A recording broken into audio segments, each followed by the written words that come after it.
Alright guys, this is your bonus video, so if you felt like I went too fast on that last one there, you can go ahead and catch up with me on this one.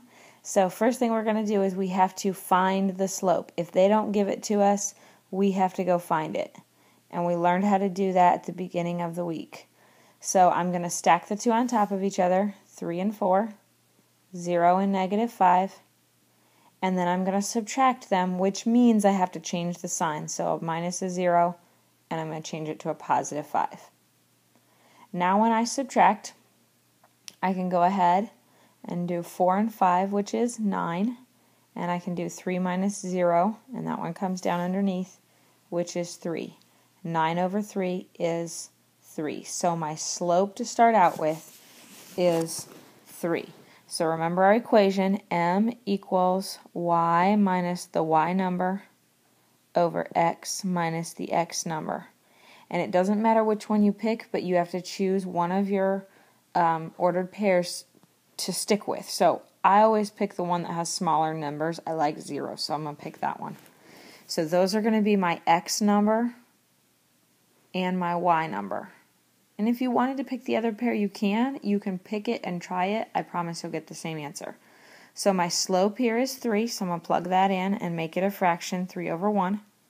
Y minus the y number, so -5 becomes a plus 5 over x minus the x number, which is 0. So since it's 0, just like before, you actually don't have to write it. So I'm going to go ahead and erase mine. Now I'm going to have to do my cross multiplication. So 3 times x is 3x. And then I'm going to have 1 times y plus 5. Conveniently, distributing a 1 is very easy. So my equation is 3x equals y plus 5. 3x equals y plus 5. I'm trying to solve for y, get the y by itself. So I'm going to subtract 5. And can I combine an x and a 5? Nope. So I have to do 3x minus 5, which is equal to that y value. If you wanted to switch it around and put it in a more standard form, which is how your book, for example, would do it, you would rewrite this to be y equals 3x minus 5. Remember the original y equals mx plus b. Okay, I'll show you one more, and then that will leave one for you to finish. So if I don't have the slope, I have to find the slope. So I'm going to stack them on top of each other, -4 and 3, and 4 and -1. Once they're stacked, then I have to subtract, which means I have to change the signs. 3 and 1 is 4. -4 and -4 is -8. So when I reduce this, my slope is 1 over -2, or -1 over 2. Doesn't matter where you have it as long as it's negative. So I have -1 over 2. My slope is equal to y minus one of the y numbers. So again, I like to pick small numbers, so I'm going to pick those.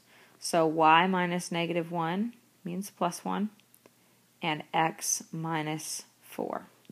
Once I know my numbers, then I can go ahead and do my cross multiplying. So -1 times x minus 4 is equal to the other cross, 2 times y plus 1.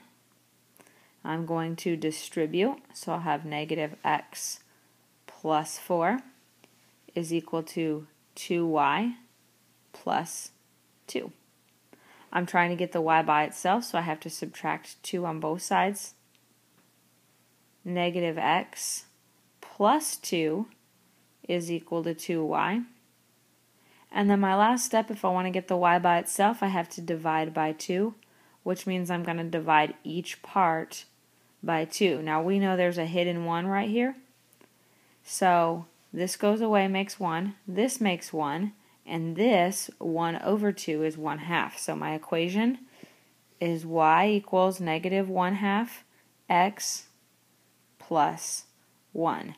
And you can always check your slope here. So my slope is -1/2.